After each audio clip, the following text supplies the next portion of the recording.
All right, can we talk about shoes here? And not the sensible kind, please. No. It's all about feet in this show today.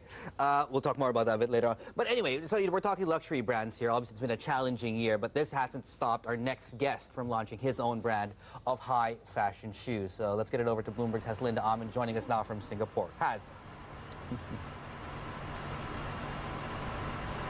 We certainly can talk about shoes, and it is a dream come true for MASHIZAN Marsh, who joins us this morning. Marsh, good to have you with us. I mean, what a transition from a TV journalist, producer, to shoemaking. I mean, what happened? Well, I've always been fascinated with shoes and women's shoes in particular. They're like works of art, right? They're beautiful. But that passion and that desire has always been deep down buried in me. But life takes you on a certain journey, and I was a TV producer, a documentary producer for a long time.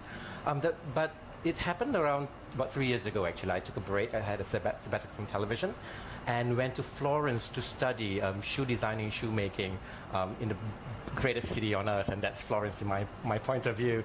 And it just started from there. I mean, learning how to design and learning how to make shoes. But you learned from the best. You learned from master cobblers. I did. Give us a sense of who they are and how that helped you. Well, the person whom I learned from is a master cobbler named Angelo Imperatrice, and he is in his 80s and been doing artisanal shoemaking for many, many years. And he teaches at one of the top fashion schools in Florence, Polimoda. So being able to learn from him shoemaking was fantastic. But even more than that, I mean, I also learned shoe designing from one of the designers from Ferragamo, the House of Ferragamo, and learning the basic intricacies of shoe designing, Italian style. I think that's been fantastic for me. How challenging has it been? I mean, let's face it, right? When you talk about Singapore and the talents we have, shoemaking, shoe designing is certainly not one of them. I mean, you can be considered a trailblazer. Give us a sense of the challenges you've had to go through.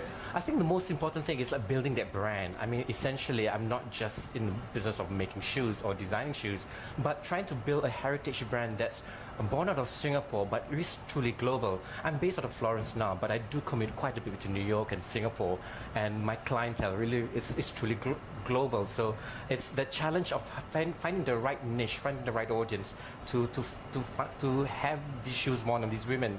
It's been difficult, but it's always fascinating for me to talk to different women and find out what works for them. Funding.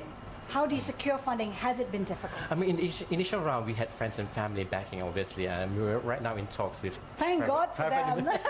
private investors, obviously. We're always looking to have conversations with angel investors. But I think getting that support is so crucial in the initial stages, because without people believing in you, I mean, that's really, really tough. But you're trying to make it big in the West fast. I mean, you were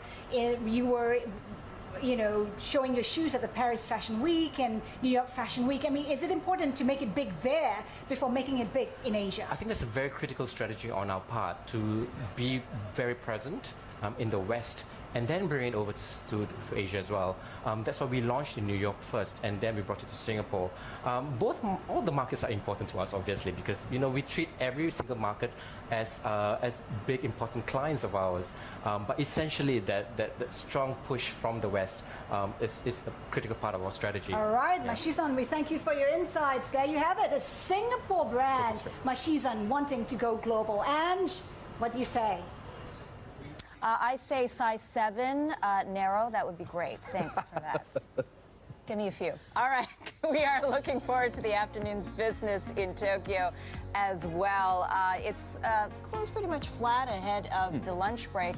We're going to get the latest on Japan's reopening next. Will it be lucky number 13 for topics today? This is Bloomberg.